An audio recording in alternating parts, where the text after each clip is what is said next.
अगर आप भी SSC CGL मेंस की तैयारी करना चाहते हैं तो अभी ज्वाइन करें राकेश यादव सर के फ्री मेंस के बैच को, जिसकी क्लासेस 15 सितंबर से maths by Rakesh Yadav sir YouTube channel पर शुरू हो चुकी है, जिसमें मैथ्स राकेश यादव सर पढ़ाएंगे और रीजनिंग अरुण सर और English by Gopal Verma sir और GS यश रावत सर। और इसके साथ राकेश सर ने CGL मेंस के लिए एक मैथ्स की बुक भी लॉन्च की है, जिसकी फ्री PDF आपको Rakesh Yadav sir WhatsApp channel पर मिल जाएगी। और सिर्फ यही नहीं, अगर आपको मॉक टेस्ट लगाने हैं तो वो भी कैरियर विल ऐप पर 21 रुपए में 21 मॉक टेस्ट लॉन्च किए हैं। और जो स्टूडेंट इस सीरीज से जुड़कर सिलेक्शन लेता है तो उसे कैरियर विल की तरफ से 21,000 रुपए का इनाम दिया जाएगा। तो अभी जुड़े maths by Rakesh Yadav sir YouTube channel पर और करें अपना सिलेक्शन पक्का।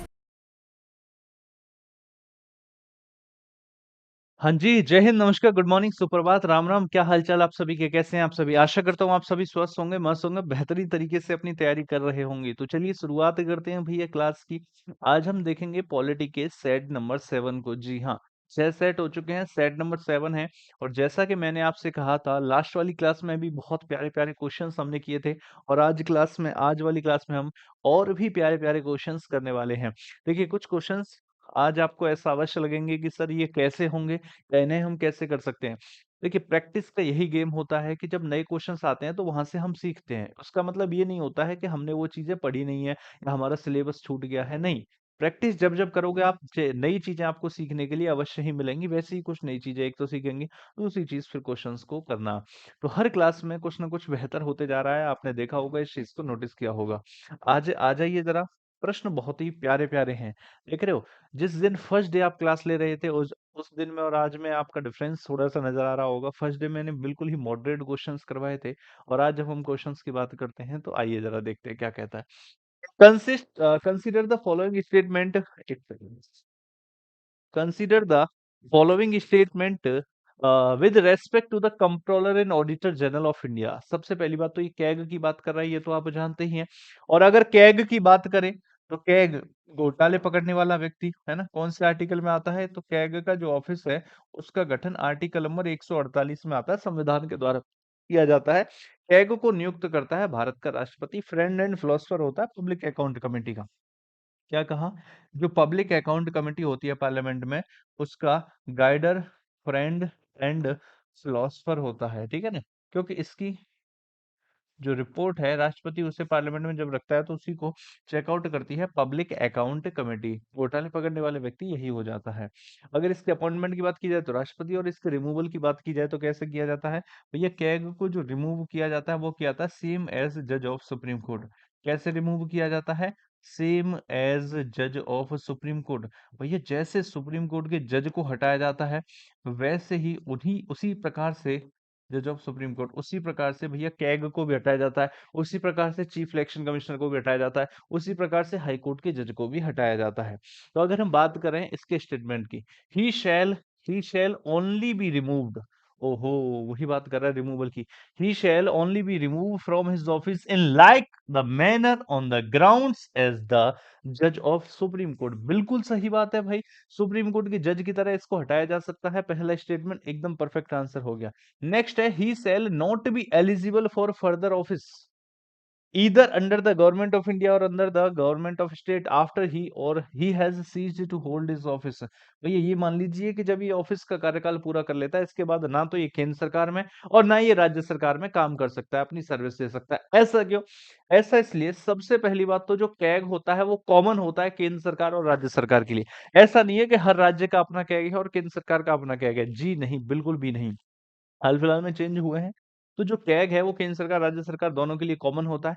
केंद्र सरकार की रिपोर्ट राष्ट्रपति को देता है और राज्य सरकार की रिपोर्ट गवर्नर को देता है। इसके अलावा अगर कैग की बात करें तो इसके पास हर डिपार्टमेंट का डेटा होता है, लेखा-जोखा होता है, क्योंकि इसने तो वहाँ जाकर के ऑडिटिंग की होती है, कंट्रोलर एंड ऑडिटर जनरल है ये। और हर डिपार्ट की ऑडिटिंग वगैरह सब कुछ इसको पता होता है।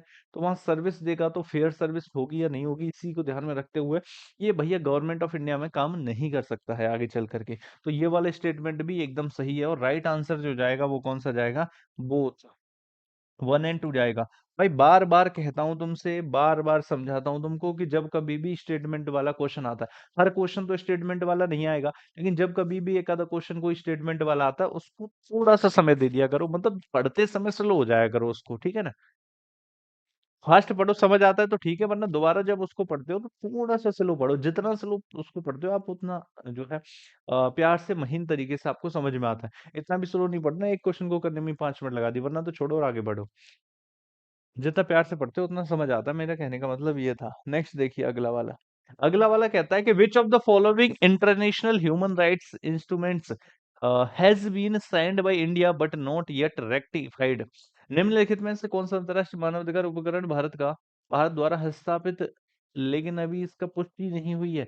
ये सीडीएस का प्रश्न है, ये CDS UPSC CDSC UPSC CDS का प्रश्न है, ये सीडीएससी का। तो यूपीएससी सीडीएस का प्रश्न है ये। ये पूछा है कि निम्न में से कौन सा इंटरनेशनल ह्यूमन राइट इंस्ट्रूमेंट। अब देखो ये वाला पता है क्या, ये वाला क्वेश्चन ऐसा है कि जिसका आंसर आपको, एक बार पढ़ लो, सारे ऑप्शंस पढ़ो। इसका आंसर हो सकता है आपको नहीं पता होगा। क्यों? इसका आंसर आप तभी दे पाओगे जब आपको इसका आंसर पता होगा, वरना ऐसे ही तुक्के में तो नहीं दिया जा सकता है। पढ़ लो। Convention on the rights of child, बच्चे के अधिकार पर जो है convention. Convention on the elimination of all forms of discrimination against महिलाओं के खिलाफ किसी भी प्रकार के भेदभाव को खत्म करना। Convention on the political rights of women, महिलाओं के राजनीतिक अधिकारों को कन्वेंशन करना। Convention on the nationality of married women, है ना। तो ये वाले की जो बात हो रही है कि नेशनलिटी ऑफ मैरिड वीमेन, जब महिला शादी कर लेती है उसके बाद उसकी नेशनलिटी को लेकर के अभी थोड़ा सा यहाँ पर कन्वेंशन से रिलेटेड है। तो ये वाला सही उत्तर था इसका, है ना। सीडीएससी में आ रखा है, पीवाईक्यू है, और यूपीएससी सीडीएस का पीवाईक्यू, आंसर इसका डी था। समझ के बात को, बाकी सब तो क्लियर है, क्रिस्टल क्लियर है। द कॉन्स्टिट्यूशनल 74th अमेंडमेंट, ये बहुत प्यारा प्रश्न है, फिर दोबारा से यूपीएससी का क्वेश्चन है, फिर दोबारा से यूपीएससी का क्वेश्चन है। तो ऐसा नहीं है कि एसएससी इसको पूछ नहीं सकता है। अभी तक यूपीएससी ने पूछा है, लेकिन पूछा तो एसएससी में जा सकता है, ऐसी तो कोई दिक्कत नहीं है।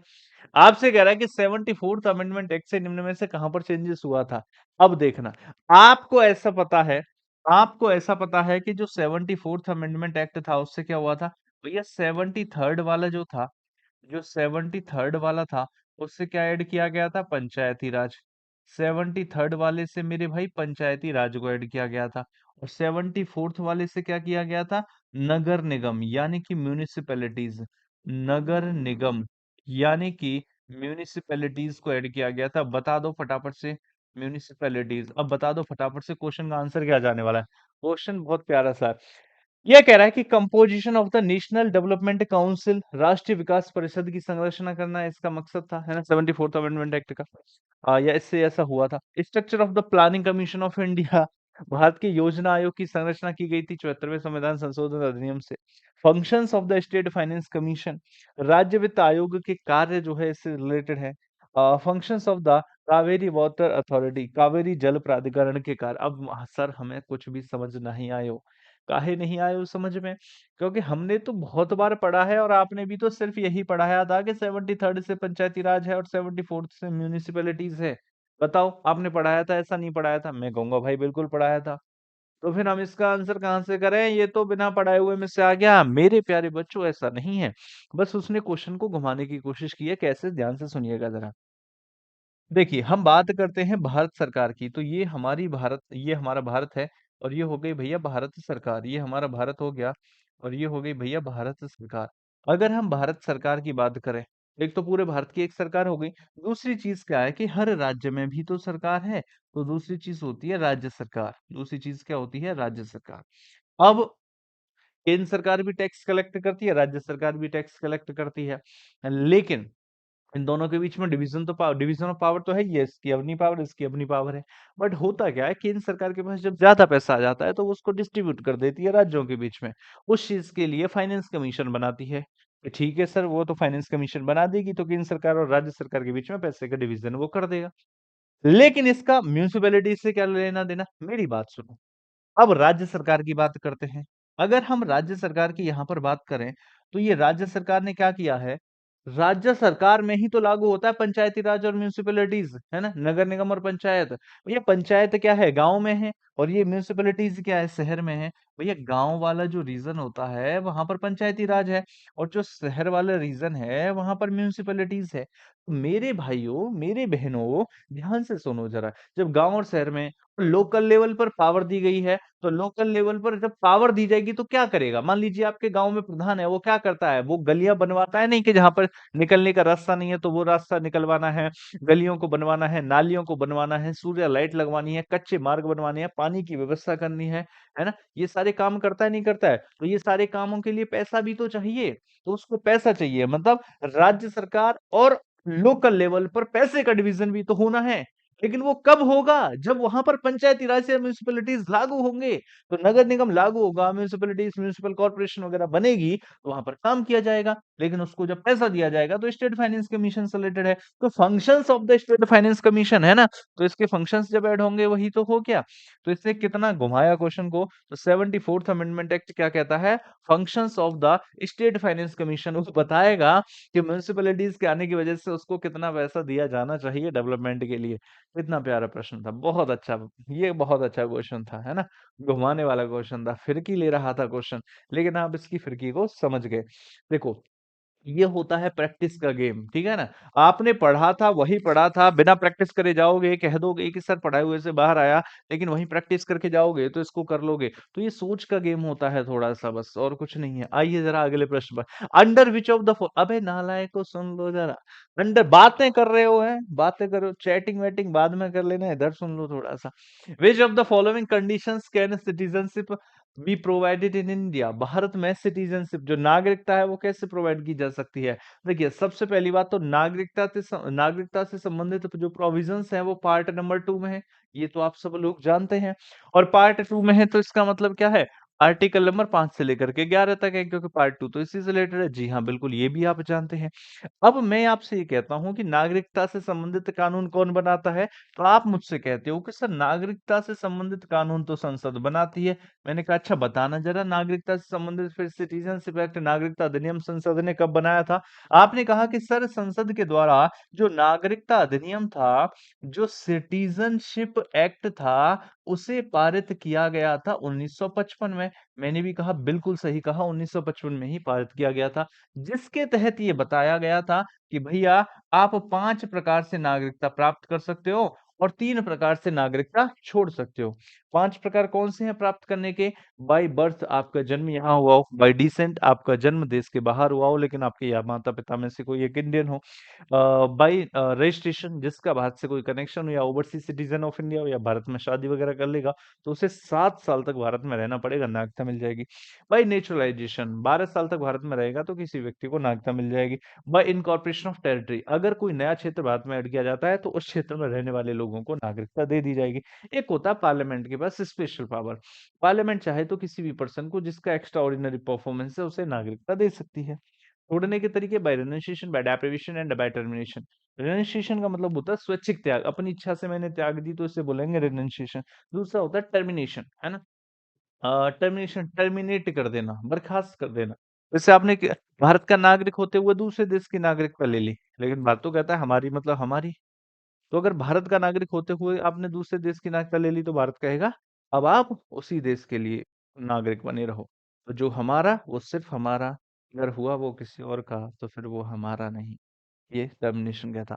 डेप्रिवेशन, आपने भारत की नागरिकता प्राप्त करते समय फॉल्स डॉक्यूमेंट वगैरह दिए थे या देशद्रोही आप जो है डिक्लेयर किए जा चुके हो, तो आपसे भारत की नागरिकता को छीना जा सकता है।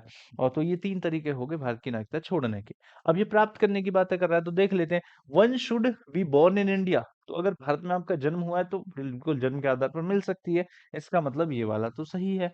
दूसरा, either of whose parents was born in India, हो सकता है बच्चे का जन्म भारत में ना हुआ हो, लेकिन या तो मदर या तो फादर का जन्म इंडिया में हुआ था तो भैया वंश के आधार पर मिलेगी, क्योंकि उसके या तो मदर या तो फादर इंडियन है। नेक्स्ट है, who has been a resident of India for not less than 5 years, ये 5 साल से कम से वो भारत का रेजिडेंट नहीं है। अब मेरी बात ध्यान से सुनना। जो कम से कम 5 साल से भारत का निवासी हो, ये 5 साल नहीं होता, यहाँ पर 7 साल होता है, ठीक है ना? तो ये वाला तो गलत हो जाएगा, 5 साल नहीं, यहाँ पर 7 साल होना है। तो who has been a resident of India not less than, या तो या तो इसमें टाइपिंग एरर हुई होगी या फिर ये क्वेश्चन वाला गलत है। तो आंसर क्या हो जाएगा? 1 और 2 हो जाएगा। 1 और 2 कहीं है? ये रहा। 1 और 2 ये रहा। Option number boy. क्योंकि यहाँ पर 2 तरीके से मिलती है। 2 तरीके से कैसे? एक मिलती है बाय रजिस्ट्रेशन, पंजीकरण से। कैसे मिलती है? बाय रजिस्ट्रेशन, रजिस्ट्रेशन, पंजीकरण से। और एक मिलती है बाय नेचुरलाइजेशन, प्राकृतिक रूप से। पंजीकरण से, पंजीकरण से कैसे मिलती है? भैया पंजीकरण से उनको मिलती है जो ओवरसीज सिटीजन ऑफ इंडिया, जिनका भारत से कनेक्शन है या भारत में शादी वगैरह कर ली है, तो मतलब उसको 7 साल तक रहना पड़ता है। लेकिन 2019 में इस प्रोविजन को ही तो चेंज किया गया था।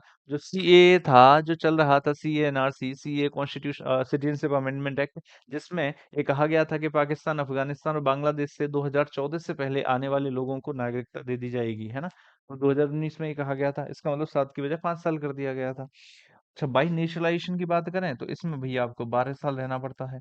जिस दिन अप्लाई करोगे उससे पिछले 1 साल से लगातार, उससे भी पिछले 14 में से 11 साल, तो टोटल भैया 12 साल रहना पड़ता है। तो ये 5 साल वाला सीन तो है ही नहीं। तो यहाँ पर कितना होगा? 5 की बजाय 7 होगा। 7, 7 या 12। मिनिमम तो 7 है।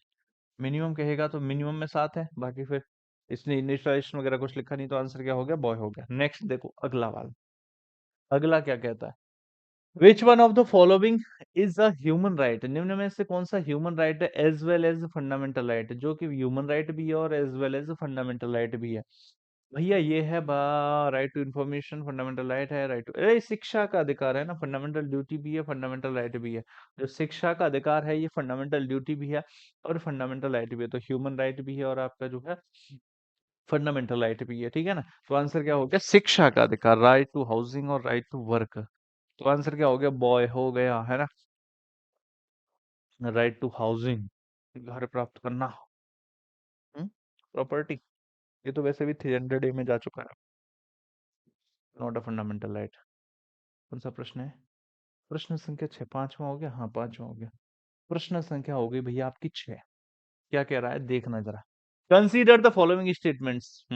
फिर दोबारा से देख रहे हो, कई सारे क्वेश्चन डाले गए हैं आज स्टेटमेंट वाले। बताओ। The total elective membership of the Lok Sabha, the total elective membership of the Lok Sabha, जितने लोग जीत करके आते हैं, is distributed among the states, उन्हें राज्यों में बांट दिया जाता है, on the basis of population, population के आधार पर, and the area of the state, and राज्य के एरिया के हिसाब से। अच्छा। The 84th amendment act of the constitution of India lifted the freeze of the delimitation commission of constituencies imposed by the 42nd amendment act. सोचो विचार करो और आंसर दो। सोचो विचार करो और आंसर दो। आंसर क्या जाना चाहिए? सोचो विचार करो और आंसर दो। पढ़ो। स्टेटमेंट वाला क्वेश्चन है, लो मैं साइड हो गया, पढ़ो फटाफट से। क्या कहता है? बहुत प्यारा प्रश्न है, आसान भी है। अभी देखना जब हम करेंगे कितना आसान लगेगा। आप पढ़ो एक बार। क्या कहता है?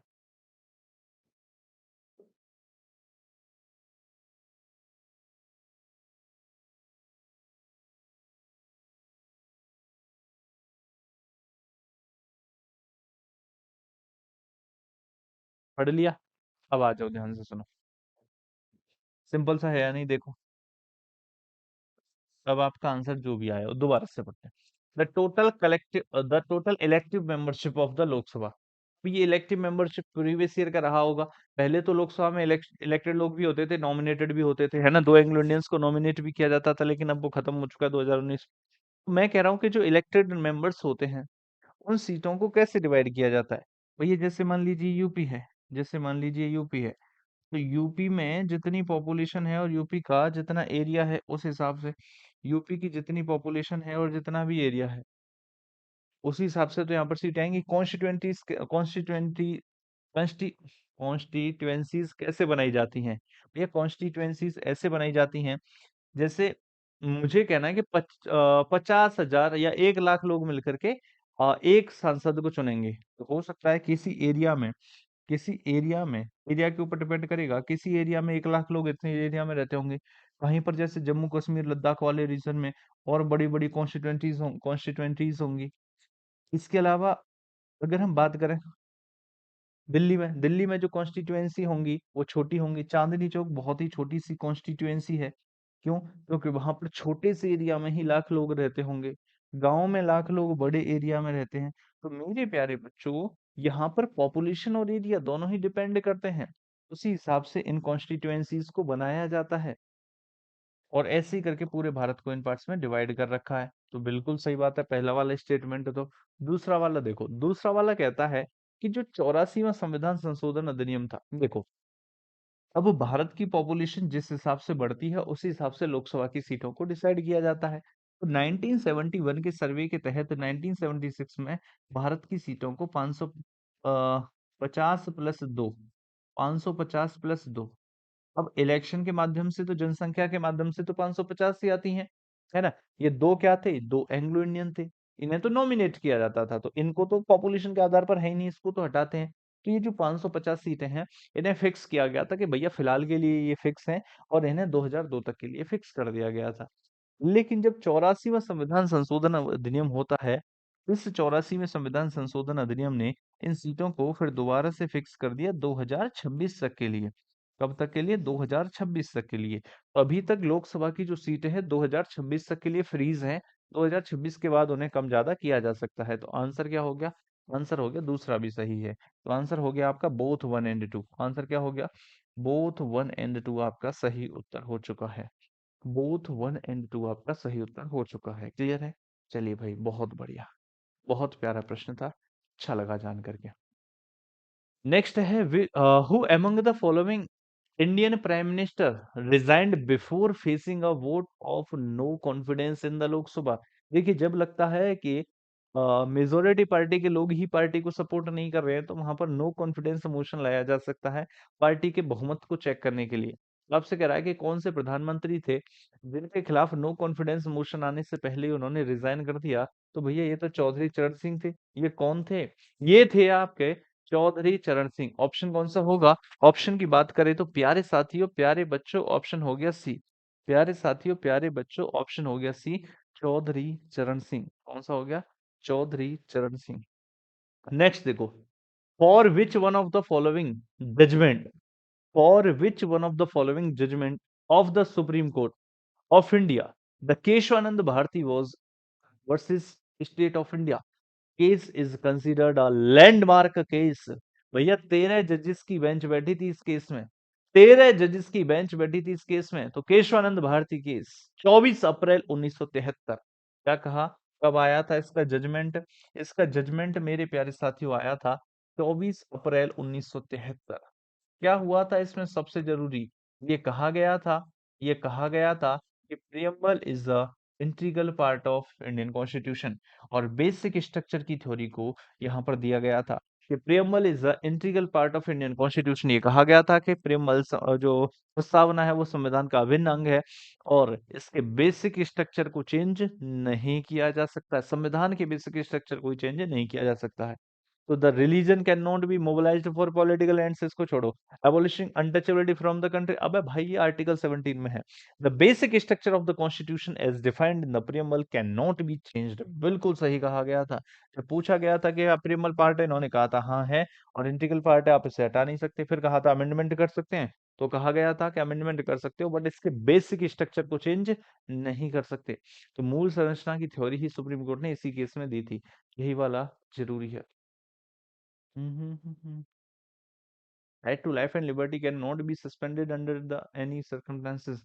ये कहा गया था 44वें संविधान संशोधन अधिनियम से 1978 में। आर्टिकल नंबर 358 में लिखा हुआ है, 359 में लिखा हुआ है ये। प्रेसिडेंट जो ऑर्डर इशू करता है इमरजेंसी के दौरान, उसमें सारे फंडामेंटल राइट्स को लिख सकता है, 20 और 21 को नहीं लिख सकता। तो ये वहीं पे लिखा है। चलिए भाई, अगला देखिए, अगला प्रश्न, प्यारा प्रश्न, क्या कहता है प्रश्न? अगला देखेंगे। Which of the following statements regarding the fundamental duties contained in the Constitution of India are correct? Fundamental duties, मौलिक कर्तव्य। सबसे पहली बात तो कौन से पार्ट में है? कुछ बेसिक सा हो जाए, कुछ बेसिक सा हो जाए। तो बेसिक सा तो यही है कि ये पार्ट नंबर 4A में आते हैं। अगर आपसे पूछे आर्टिकल आर्टिकल नंबर भैया 51A में आते हैं। अगर आपसे पूछे किस कमेटी की रिकमेंडेशन पर इनको जोड़ा गया था, तो वो सरदार स्वर्ण सिंह कमेटी थी। सरदार स्वर्ण सिंह कमेटी हुआ करती थी, जिसकी रिकमेंडेशन पर फंडामेंटल ड्यूटीज को जोड़ा गया था। अगर पूछे कहाँ से लिया गया है, अगर पूछे टेकन फ्रॉम, तो आप क्या कर दोगे, टेकन फ्रॉम रशिया। रशिया से लिया गया है। 42वें संविधान संशोधन अधिनियम से 10 ड्यूटीज और 86वें संविधान संशोधन अधिनियम से 11वीं ड्यूटी को ऐड किया गया था। बिल्कुल सही बात है। रशिया का नाम उस समय पर यूएसएसआर था, है ना, यूएसएसआर। 1976 की बात हो रही है। तो क्या कह रहा है कि the fundamental duties can be enforced through writ jurisdiction. अरे भाई साहब, फंडामेंटल ड्यूटीज नॉन जस्टिफिएबल है तो तुम कोर्ट ही नहीं जा सकते, और कोर्ट नहीं जा सकते तो कैसे रिट इशू करवाओगे? कैसी बातें करते हो आप लोग? Fundamental duties have form the part of constitution since it's adoption. जब संविधान को एडॉप्ट किया गया था उस समय से फंडामेंटल ड्यूटीज है? नहीं भाई, फंडामेंटल ड्यूटीज को तो 42 में 42nd कॉन्स्टिट्यूशनल अमेंडमेंट एक्ट से 1976 में जोड़ा गया था, इस वाली जगह पर पार्ट 4 या आर्टिकल 51A में। तो भैया काहे को गलत गलत बातें कर रहे हो आप? हैं नेक्स्ट है fundamental duties become a part of constitution in accordance with the recommendation of the स्वर्ण सिंह कमेटी। भैया इन फंडामेंटल ड्यूटीज को संविधान का हिस्सा बनाया गया स्वर्ण सिंह कमेटी की रिकमेंडेशन पर। यही तो सही है, स्वर्ण सिंह कमेटी की रिकमेंडेशन पर बनाया गया। अरे इसी को तो ढूंढ रहे थे हम, हैं? इसी को तो ढूंढ रहे थे हम। तो आंसर क्या हो जाएगा? आंसर हो जाएगा भैया 3। क्या हो गया? Statement number 3। स्टेटमेंट नंबर 3 हो गया आंसर। लिखो फटाफट, लिखो फटाफट।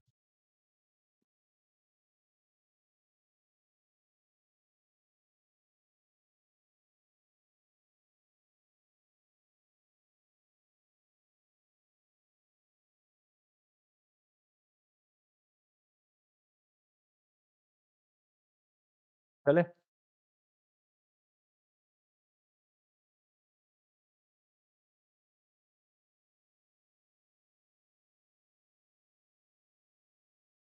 नेक्स्ट।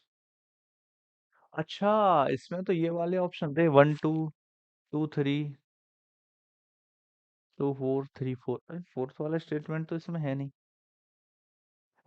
तो हो सकता है प्रीवियस ईयर क्वेश्चन है लेकिन फोर्थ स्टेटमेंट ना हो। लेकिन हमको ये पता है भाई, देखो मेरी बात सुनो। हमको ये पता है कि पहला स्टेटमेंट इसमें है गलत है, दूसरा स्टेटमेंट है गलत है, तो तीसरा सही है, हमें इतना पता है। तो जहां जहां अब चौथा दिख नहीं रहा तो हमें पता भी नहीं क्या है, लेकिन जहां पहला है गलत है, जहां दूसरा है गलत है, जहां दूसरा है गलत है। इसका मतलब आंसर 3 और 4 ही बचा, तो आंसर यही होगा। आंसर ये होगा, फोर्थ स्टेटमेंट कुछ भी हो, whatever the fourth statement will be, the correct option is D. Option number correct जो है वो डी ही है। अगला, which of the following fundamental rights is also available to a foreigner on Indian soil. Foreigners के लिए भी है, फंडामेंटल राइट्स फॉरनर्स के लिए भी है। आप सभी को पता है, अगर मैं फंडामेंटल राइट्स वाली बात करूं, अगर मैं फंडामेंटल राइट्स वाली बात करूं, तो ये आपके जो आर्टिकल नंबर 12 है, 12 से लेकर के 35 तक है। और कौन से पार्ट में दिए गए हैं? ये दिए गए हैं आपके पार्ट नंबर 3 में, जिसको मेगना कार्टा कहा जाता है। पार्ट 3 को क्या कहा जाता है जिसमें फंडामेंटल राइट्स हैं? इसको भैया मेगना कार्टा कहा जाता है। मेरी बात को ध्यान से सुनना। तो जो आर्टिकल 12 से लेकर के 35 तक है, ये कहता है कि ओनली फॉर इंडियंस कौन कौन से हैं, ऐसे फंडामेंटल राइट्स जो ओनली फॉर इंडियंस हैं, ओनली फॉर इंडियंस हैं। वो हैं आपके आर्टिकल नंबर 15, 16, 19, 29 और 30। 15, 16, 19, 29 एंड 30। ये सिर्फ इंडियंस के लिए है। इसके अलावा बचे हुए राइट्स इंडियंस के लिए भी है और फॉरेनर्स के लिए भी है। तो ये कह रहा है कि ऐसे कौन से राइट्स हैं जो फॉरेनर्स के लिए भी हैं। इसका मतलब क्या है कि जो ऑप्शंस में है इनमें से आर्टिकल 15, 16, 19, 29 और 30, इसको छोड़ करके अगर कोई और बैठता है तो वो सबके लिए है। सबसे पहला है कि prohibition of discrimination on grounds of religion, race, caste, sex और प्लेस ऑफ बर्थ। भैया ये वाला जो आर्टिकल है ना, ये पता है ये कौन सा है? ये तो भैया आपका आर्टिकल 15 है। ये तो आर्टिकल 15 है, तो ये तो हो नहीं सकता, ये तो सिर्फ इंडियंस के लिए है। नेक्स्ट है equality of opportunity in matters of public employment, लोक नियोजन के अवसर की समता, सरकारी नौकरियों में समान अवसर मिलेगा। भैया ये आर्टिकल 16 है, ये भी नहीं हो सकता, क्योंकि आर्टिकल 16 तो सिर्फ इंडियंस के लिए है। नेक्स्ट है protection of life and personal liberty according to the procedure established by law, ये है आर्टिकल 21। ये तो वहां लिखा नहीं है कि सिर्फ इंडियंस के लिए है, और जो वहां नहीं लिखा है तो ये तो फिर सब के लिए है, तो राइट आंसर यही हो गया। बाकी है टू प्रैक्टिस एनी प्रोफेशन और the carry out any occupation trade और बिजनेस, ये तो भैया 19 में आ जाएगा, ये तो 19 में आ जाएगा, तो भैया ये क्या हो जाएगा, किसी भी प्रोफेशन को अपनाना। ये वाला 19 वाला भी क्या है फिर, सिर्फ इंडियंस के लिए है।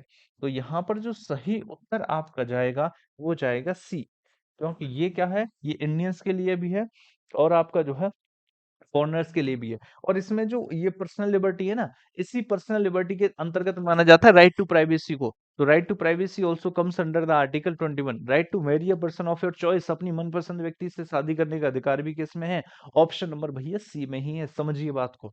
आ जाइए जरा अगले प्रश्न पर। अगला प्रश्न क्या कहता है, ध्यान से सुनिएगा जरा। ध्यान से अगर हम सुने तो देखेंगे, 0 hour in the Indian parliament start, 0 hour जो स्टार्ट होता है इंडियन पार्लियामेंट में वो कैसे, first hour of the sitting होता है, last hour of the sitting होता है, दोपहर का होता है। आप सभी को पता है यार, पार्लियामेंट की टाइमिंग 11 से 12 शुरू होती है। 11 से 12 क्या होता है, 11 से 12 भैया क्वेश्चन आवर होता है ना। 11 से 12 तो क्वेश्चन आवर होता है। इसके बाद 12 से 1 क्या होता है, इसी को तो 0 आवर कहते हैं। 0 आवर है ना, जब पब्लिक इंपोर्टेंस वाली जो बात है, जिन्हें विदाउट प्रायर नोटिस डिस्कस किया जा सकता है पार्लियामेंट में, वही 0 आवर के दौरान की जाने वाली चीजें हो गई। इसके अलावा फिर 1 से 2 लंच होता है, 1 से 2 भैया लंच होता है, और भैया 2 से 6 क्या होता है, 2 से 6 एजेंडा होता है। क्या होता है, एजेंडा। एजेंडा को ही क्या कहते हैं, जो ये एजेंडा है, इसी एजेंडा को क्या कहते हैं, इसी को बिजनेस आवर कहते हैं। जो डिस्कशन होता है ना, जो आप सुनते होगे, क्या बात कर रहे हो जान दे देंगे, तो ये जो क्या बात कर रहे हो जान दे देंगे, ये वाली बात कब होती है, ये आपका जो है 2 से 6 के बीच में ही होती है। वहीं पर होता है जनरल डिस्कशन, जिसे एजेंडा कहा जाता है। तो 0 आवर कब होता है, इंडियन ओरिजिन के तहत ही दोपहर के 12 बजे होता है। क्या होता है, दोपहर के 12 बजे से 1 बजे तक जो होता है, उसी को 0 आवर कहा जाता है। समझ रहे हैं आप बात को, समझ रहे हैं आप बात को। आइए जरा अगला प्रश्न देखिए। अगला प्रश्न देखिए मेरे प्यारे साथियों। अगला आप प्रश्न देखेंगे तो देखेंगे और पाएंगे, the core of political democracy lies in the basic, ओहो सीडीएस 2000 से तो देखो, बहुत प्यारे प्यारे प्रश्न डाले हैं आज जो है। The core of political democracy बात कर रहा है पॉलिटिकल डेमोक्रेसी की, ठीक है, राजनीतिक लोकतंत्र की। Lies in the basic axiom of electoral democracy, ठीक है भैया, आप इलेक्टोरल डेमोक्रेसी की बात कर रहे हो, विच इज बेस्ड ऑन, समझ में आ रहा है कुछ या ऊपर से गया है, समझ में आ रहा है कुछ या ऊपर से गया, क्या लगता है। देखो मैं तो इसमें तुक्का मारूंगा, तुम बताओ, तुम बताओ तुम क्या करोगे, मैं तुक्का मार दूंगा। चलो तुक्का मारते हैं। सीडीएस का प्रश्न है, ऐसा लग रहा है ना टफ सा, क्या करा जाए। हो सकता है नहीं भी लग रहा होगा कुछ बच्चों को, उन्होंने अब तक आंसर दे भी दिया होगा। तुक्का मार के देखो, ये कह रहा है कि द कोर, कोर है किस चीज का, पॉलिटिकल डेमोक्रेसी का। मेरे प्यारे बच्चों, डेमोक्रेसी का मतलब क्या होता है, लोकतंत्र। लोकतंत्र का मतलब क्या होता है, जनता का, जनता के लिए, जनता के द्वारा। To the people, for the people, by the people, जनता का, जनता के लिए, जनता के द्वारा। और जब जनता का, जनता के लिए, जनता के द्वारा है, तो जनता ही सरकार को चुनेगी, जनता की सरकार होगी और जनता के लिए सरकार होगी। और जनता की सरकार कैसे चुनी जाती है, लोकसभा राज्यसभा के इलेक्शन होते हैं। जनता का सदन कौन सा है, हाउस ऑफ पीपल कौन सा है, लोकसभा है। और हाउस ऑफ पीपल के लिए वोट कौन डालता है, आम आदमी वोट डालता है। और आम आदमी का वोट डालता है जब उसके पास वोट डालने का अधिकार होता है। और वोट डालने का अधिकार कहाँ पर है, adult suffrage, universal adult suffrage, जो भी 28 साल से ऊपर का हो गया वो वोट डालेगा। तो आंसर क्या हो गया, यूनिवर्सल एडल्ट सफरेज। आर्टिकल 326 लिखो लिखो लिखो, आर्टिकल 326, आर्टिकल 326। देखो है तो सिंपल सा, अब आप इसकी गलती कभी नहीं करोगे, लेकिन जरूरी क्या था, आपको इसको एक बार करना है। इसलिए कहते हैं ना कि बस क्वेश्चन करते जाओ, क्वेश्चन करते जाओ, मतलब तो थोड़ा सा एनालाइज करके, ठीक है ना। अब आप ये वाली गलती दोबारा में नहीं करोगे, समझ गए। आइए जरा अगले प्रश्न की तरफ चलते हैं, अगले प्रश्न की तरफ चलते हैं। नेक्स्ट बताओ, the impeachment of the president of India can initiated in, impeachment को कहाँ पर इनिशिएट किया जा सकता है? Impeachment of the president of India can initiated in. भैया इम्पीचमेंट की बात करें तो सबसे पहली बात तो यह है कि जो इम्पीचमेंट है वो कौन से आर्टिकल में आता है। भैया ये आता है आपका आर्टिकल नंबर 61 में। किस में आता है? आर्टिकल नंबर 61 में। और जो राष्ट्रपति के खिलाफ जो इम्पीचमेंट होता है भैया उसको कहीं पर भी लाया जा सकता है, चाहे तो लोकसभा में लिया हो चाहे तो राज्यसभा में। मतलब क्या है, राष्ट्रपति को हटाने की जो प्रक्रिया है उसको कहीं से भी शुरू किया जा सकता है, चाहे लोकसभा से शुरू कर लो और चाहे राज्यसभा से शुरू कर लो। अगर हम लोकसभा से शुरू करते हैं तो भैया हमें सपोर्ट चाहिए लोकसभा में 1/4 मेजोरिटी का। किसका? 1/4 लोगों का सपोर्ट चाहिए। अगर हम राज्यसभा से शुरू करते हैं तो राज्यसभा में 1/4 लोगों का सपोर्ट चाहिए। हाँ, फिर वही नोटिस वगैरह होता है 14 दिन का एंड ऑल। और इसको स्पेशल मेजोरिटी से पास करना होता है। यहाँ पर कौन सी मेजोरिटी से पास करना होता है? स्पेशल मेजोरिटी से। जिस भी हाउस में आया वो स्पेशल मेजोरिटी से पास करेगा, फिर वो दूसरे हाउस में जाएगा, वहां से भी स्पेशल मेजोरिटी से पास होगा। अगर ये पास हो जाता है तो राष्ट्रपति हट जाएगा। और नए राष्ट्रपति के चुनाव हो जाने चाहिए विद इन 6 मंथ्स। जो नया राष्ट्रपति होगा उस नए राष्ट्रपति के चुनाव कितने दिन के अंदर हो जाने चाहिए? उस नए राष्ट्रपति के चुनाव विद इन 6 मंथ्स हो जाने चाहिए, ये कहता है। With in 6 months. और अगर वाइस प्रेसिडेंट के होते हैं तो फिर ये कहता है as soon as possible. Either house of parliament, इसे कहीं पर भी इंट्रोड्यूस किया जा सकता है। ईदर हाउस ऑफ पार्लियामेंट, इसे कहीं पर भी इंट्रोड्यूस किया जा सकता है। तो ऑप्शन कौन सा होगा? ऑप्शन भैया ए होगा। नेक्स्ट देखिए, joint sitting of both houses of parliament. अरे नहीं, पहले होता था ये उपराष्ट्रपति को हटाने के लिए, अब उपराष्ट्रपति के इलेक्शन के लिए। अब कुछ नहीं है।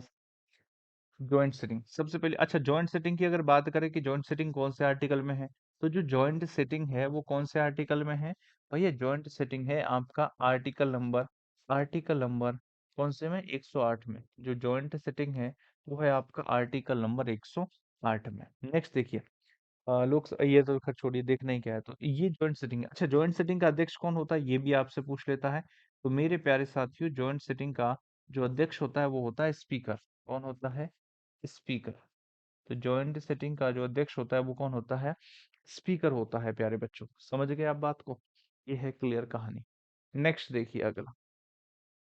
अगला देखिए, फॉर्मल और procedural democracy does not. Formal और procedural democracy does not by any means guarantee. किस चीज की गारंटी नहीं होती है? फॉर्मल औपचारिक रूप से जो डेमोक्रेसी होती है किस चीज की गारंटी नहीं लेती है? रूल ऑफ लॉ की गारंटी नहीं लेती है। किस चीज की गारंटी नहीं लेती है? विधि के ही शासन की गारंटी नहीं होती है, जो फॉर्मल होती है। ठीक है ना? अच्छा, चलिए अगला देखिए, प्रश्न क्या है? 16वां प्रश्न है, आपसे क्या कह रहा है, ध्यान से सुनिएगा। विच of the following statements is और आर करेक्ट। निम्न में से कौन सा स्टेटमेंट करेक्ट है? एक काम करते हैं, बहुत प्यारा सा प्रश्न है जो भी ये प्रश्न है। एक क्वेश्चन ऑफ द डे भी देते हैं आपको, है ना? एक question of the day last class में भी हमने दिया था ना, एक क्वेश्चन ऑफ द डे। एक देते हैं, बहुत प्यारा सा प्रश्न लग रहा है मुझे। Question of the day, QOD, question of the day. इसका आंसर कहाँ बताओगे आप? कमेंट बॉक्स में।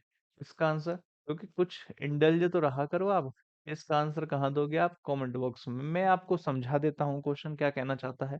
आंसर सिर्फ आपको देना है, बाकी कुछ नहीं करना है। A registered voter in India can contest election to the Lok Sabha from constituency in India from any constitute. Bharat में एक पंजीकृत मतदाता भारत में निर्वाचन क्षेत्र में लोकसभा का चुनाव लड़ सकता है। आपसे ये कह रहा है कि भारत में, मैंने बात करी थी कॉन्स्टिट्यूएंसी की, कि बहुत सारी कॉन्स्टिट्यूएंसी होती हैं जहां से पॉपुलेशन, और अभी तो बात करी थी कैसे डिसाइड होती है कि पॉपुलेशन और एरिया के हिसाब से। ये जो कॉन्स्टिट्यूएंसी है, कोई भी पर्सन किसी भी कॉन्स्टिट्यूएंसी का, कोई भी पर्सन किसी कॉन्स्टिट्यूएंसी का इलेक्शन लड़ सकता है, आपसे ये कह रहा है। अब आप देख लो लड़ सकता है या नहीं लड़ सकता है। दूसरा है, as per the representation of people's act 1951। तो रिप्रेजेंटेशंस ऑफ पीपल्स एक्ट 1951 के अनुसार, if a person is convicted, अगर कोई पर्सन कन्विक्टेड है ऑफ एनी ऑफेंस, किसी अपराध के लिए, और उसको सजा हुई है, जेल हुई है 2 या 2 से ज्यादा साल की, he will be disqualified to contest elections.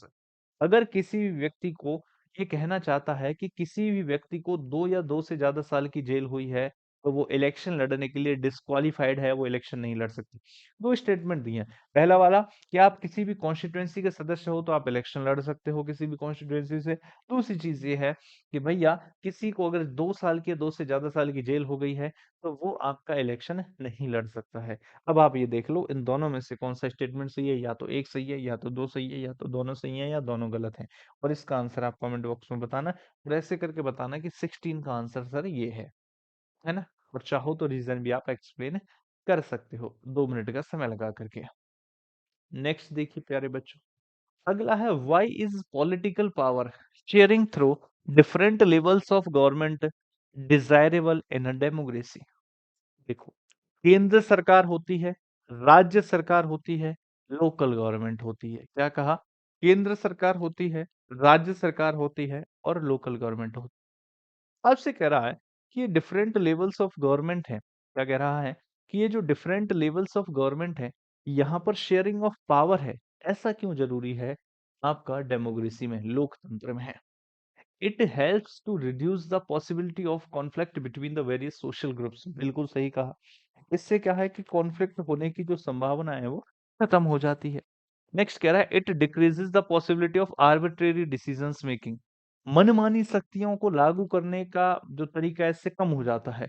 यह मनमाने ढंग से निर्णय लेने की संभावना को कम करता है। जब डिफरेंट लेवल पर डिफरेंट पीपल्स डिफरेंट पावर्स का यूज करेंगे तो मनमानी शक्तियों का यूज नहीं होगा। Which prompts peoples participation at different levels of the government. यह सरकार के विभिन्न स्तरों पर लोगों की भागीदारी को प्रेरित करता है ना? लोग अलग-अलग लेवल पर सरकार में जाकर के अपना योगदान दे सकते हैं। ये इस चीज़ को भी सुनिश्चित करता है। भैया तीनों ही सही है इसका मतलब तो स्टेटमेंट 1 भी सही है, स्टेटमेंट 2 भी सही है और स्टेटमेंट 3 भी सही है। जहाँ 3-3 स्टेटमेंट सही जा रहे हों, तो फिर आप आंसर क्या लगाओगे? मेरे प्यारे साथियों, आप आंसर बॉय लगाओगे। जहाँ 3-3 स्टेटमेंट सही जा रहे हो, वहाँ पर आप आंसर बॉय लगाओगे। क्लियर है? चलिए भाई नेक्स्ट बात करते हैं। अगला वाला देखते हैं। अगला वाला क्या कहता है? नेक्स्ट कहता है कि which of the following statements is और आर करेक्ट? निम्न में से कौन से स्टेटमेंट करेक्ट है? Which of the following statements is और are correct? In India the constitutional remedy under article 32। बिल्कुल सही बात है। और राइट टू कॉन्स्टिट्यूशनल रेमेडीज कहा जाता है आर्टिकल 32 को। राइट टू कॉन्स्टिट्यूशनल रेमेडीज कहा जाता है। इसका मतलब ये रिट्स की बात करता है, रिट्स, है ना? और ये रिट्स की जो बात करता है आर्टिकल 32, इसी को तो हर्ट एंड सोल भी कहा जाता है। Heart and soul of the constitution, संविधान की आत्मा एवं दिल। Heart and soul of the constitution, संविधान की आत्मा एवं दिल कहा जाता है। In India the constitutional remedies under article 32 is available only in case of fundamental rights. Right to constitutional remedies मिलता है in case of fundamental rights, not in the case of rights which follow from some other provisions in the constitution. बिल्कुल सही का, article 32 के तहत यही मिलता है। और 5 प्रकार के रिट होते हैं जो फंडामेंटल राइट्स के लिए हैं और सुप्रीम कोर्ट और हाई कोर्ट इश्यू कर सकते हैं। अच्छा, लेकिन हाई कोर्ट के पास एक और पावर है, जो लीगल राइट्स में भी रिट इश्यू कर सकता है, वो 226 देता है। इसने स्पेशली मेंशन किया है कि अंडर आर्टिकल 32, तो अंडर आर्टिकल 32 तो फंडामेंटल राइट्स के लिए मिलता है, बिल्कुल सही है। Both the supreme court and high court can issue writs, बिल्कुल सही बात है। सुप्रीम कोर्ट भी रिट इश्यू कर सकता है, हाई कोर्ट अब तक सिर्फ 2 ही कोर्ट कर सकते हैं। सुप्रीम कोर्ट जो रिट इश्यू करता है, वो करता है आर्टिकल 32 के तहत। सुप्रीम कोर्ट रिट इश्यू करता है 32 के तहत और जो हाई कोर्ट है वो रिट इश्यू करता है आर्टिकल 226 के तहत। ठीक है ना? अगला देखिए, हैबियस कॉर्पस को इश्यू कर सकता है, मैंडेमस परमादेश को इश्यू कर सकता है, बंदी प्रत्यक्षीकरण को इश्यू कर सकता है, प्रतिषेध प्रोहिबिशन को इश्यू कर सकता है, सर्ट्योररी को इश्यू कर सकता है। इसके अलावा क्यू वारंट को इश्यू कर सकता है only for the purpose of enforcement of fundamental rights. बिल्कुल सही बात है। ये 5 रेट तो फंडामेंटल राइट्स के एनफोर्समेंट के लिए ही होती हैं। इसका मतलब दूसरा वाला स्टेटमेंट भी सही चला गया और जैसे ही दूसरा वाला स्टेटमेंट गया फिर दोनों ही सही हो गए और जब दोनों सही होंगे तो फिर आप आंसर क्या करोगे? आप आंसर नंबर सी को करोगे। जब दोनों स्टेटमेंट सही होंगे तो आप आंसर नंबर सी को करोगे। Option number C is the right answer. जी हाँ प्यारे बच्चों, option number C is the right answer. समझ गए आप बात को? नेक्स्ट देखिए, अगला अगला का कहवत है। अगला कहवत है, in India the right to freedom of speech and expression सबसे पहली बात तो right to freedom of speech and expression कौन से आर्टिकल में है, मुझे ये बता दीजिए।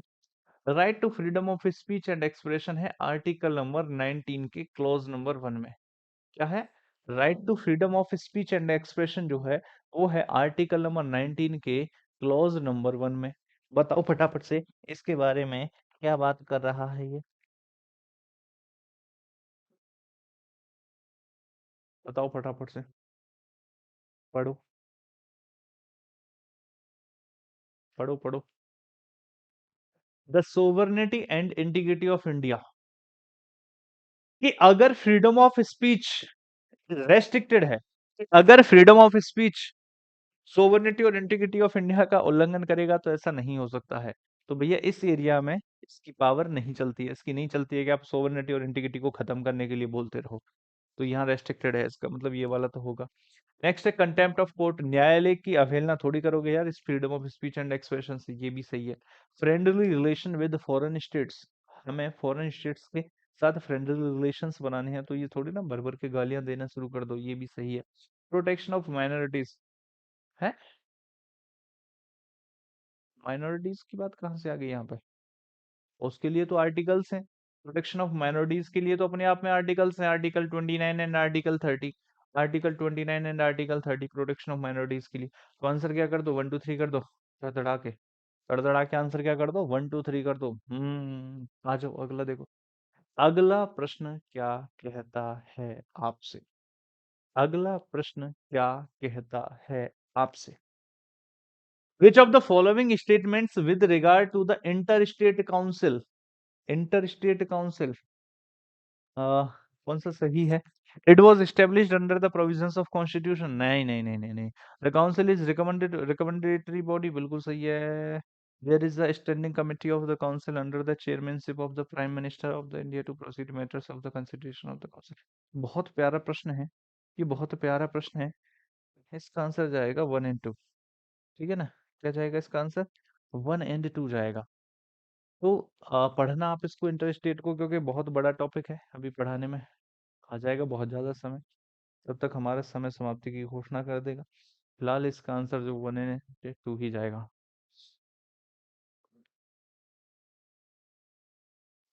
चले नेक्स्ट देखो, नेक्स्ट अगला देखो, अगला प्रश्न संख्या 21।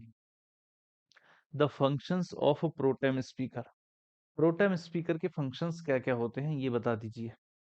जैसे मैं कहूं कि लोकसभा है, जैसे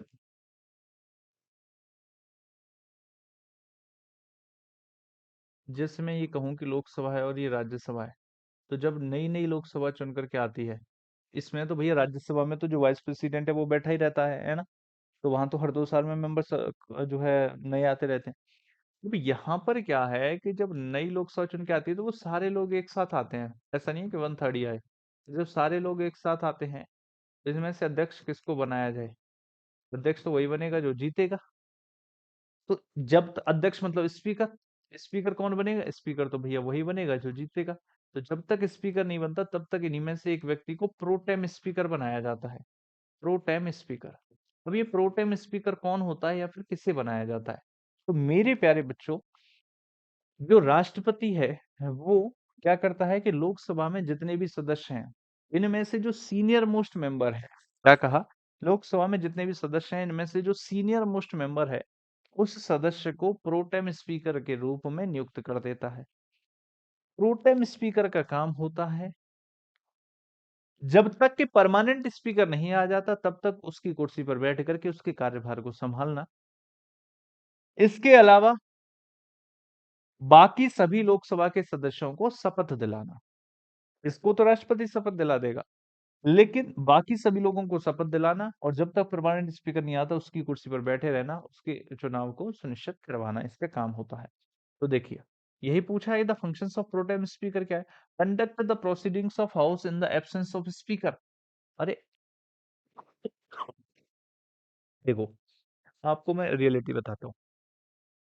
अगर मैं इन सारे स्टेटमेंट्स को हटा दूं तो मैं इसे सही कर सकता हूँ, लेकिन क्या पता इससे बेहतर कुछ हो। मल्टीपल चॉइस में यही होता है। अब इसने एब्सेंस ऑफ स्पीकर कहा तो यहाँ से क्या साउंड हो रहा है? यहाँ से साउंड हो रहा है कि स्पीकर जिस दिन नहीं आता है वो एब्सेंट मान लेता है, तो उस दिन प्रोटेम स्पीकर संभालता है। नहीं, नहीं, नहीं, स्पीकर जिस दिन एब्सेंट करेगा उस दिन डिप्टी स्पीकर संभालता है। क्या हो गया? That is speaker. लेकिन अगर मैं इस स्टेटमेंट को हटा करके बोलूँ नहीं यही सही है तो मैं क्या कहूँगा? एब्सेंस ऑफ स्पीकर जब तक स्पीकर नहीं आया तब तक डिप्टी स्पीकर संभालता है। तो उस भाव को हमें यहाँ समझना पड़ता है। फिलहाल के लिए हम मान करके चलेंगे कि इसकी एब्सेंस में तो डिप्टी स्पीकर संभालता है तो इसको छोड़ दीजिए। दूसरे पे आइए। Officiate as a speaker when the speaker is unlikely to be elected. अध्यक्ष के रूप में कार्य संभालता है जब अध्यक्ष चुने जाने की संभावना नहीं हो। ऐसा नहीं है, जब अध्यक्ष चुना जा रहा हो तो उससे पहले का समय होता है। A seer member and hold charge till the regular speaker is elected। ये वाला सही लग रहा है। ये तब तक एक नियमित अध्यक्ष चुने जाने तक सदस्यों और अध्यक्ष का कार्यभार संभालता है।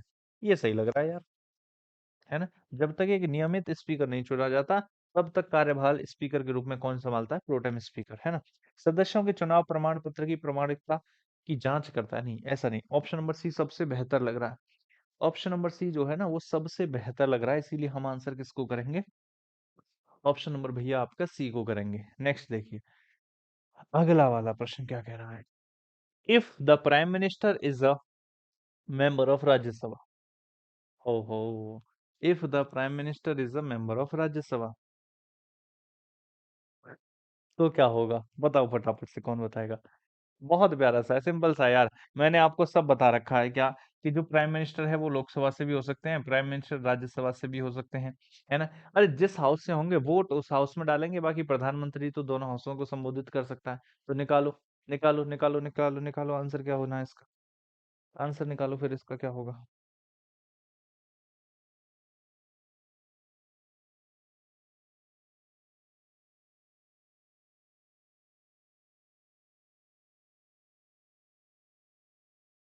बताओ। If the prime minister of Rajya Sabha, he or she has he or she has to get elected to Lok Sabha.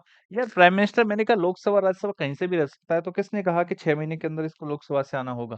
तो ये वाला स्टेटमेंट क्या हो जाएगा भैया? गलत हो जाएगा। नेक्स्ट देखो, ही or she can declare the government policies only in the Lok Sabha. यार प्रधानमंत्री जो है और उसका मंत्रिमंडल कलेक्टिवली रेस्पॉन्सिबल होता है लोकसभा के लिए, तो कहाँ की बात कर रहे हो तुम कि ये अपनी पॉलिसीज को सिर्फ राज्यसभा में बताएगा? He or she can not take part in the voting when a vote of no confidence under the under the consideration. अरे नहीं, नहीं, नहीं, नहीं, नहीं। जब अविश्वास प्रस्ताव पर विचार किया जा रहा होगा तो वह मतदान में भाग नहीं ले सकता है। क्यों नहीं ले सकता है? क्योंकि अविश्वास प्रस्ताव भैया लोकसभा में मेजोरिटी को चेक करेगा और तुम राज्यसभा से हो, तो ये वाली बात है कि अविश्वास प्रस्ताव में भाग नहीं ले सकते हो। क्यों? क्योंकि अविश्वास प्रस्ताव लोकसभा में होगा, अविश्वास प्रस्ताव लोकसभा में होगा और तुम राज्यसभा से हो, तो उसमें वोट नहीं डाल सकते। मैंने यही तो कहा था कि अगर राज्यसभा में लोकसभा में कुछ हो रहा है तो वहां तुम वोट नहीं दे सकते, बाकी तो कभी भी आ सकते हो। नेक्स्ट और 23वां प्रश्न है कि under which of the following conditions security deposit of a candidate contesting of a Lok Sabha seats is return to the him और हर। की जो सिक्योरिटी डिपॉजिट है वो कब वापस होती है? जब 1/6 से ज्यादा सीटें अगर आप प्राप्त करते हो तो वो सिक्योरिटी वापस हो जाती है। The nomination made by the candidate is found to be invalid. Nomination invalid होगा तो हो जाती है, ठीक है। The candidate has withdrawn his और her nomination even through which found in जो है which through it is found valid.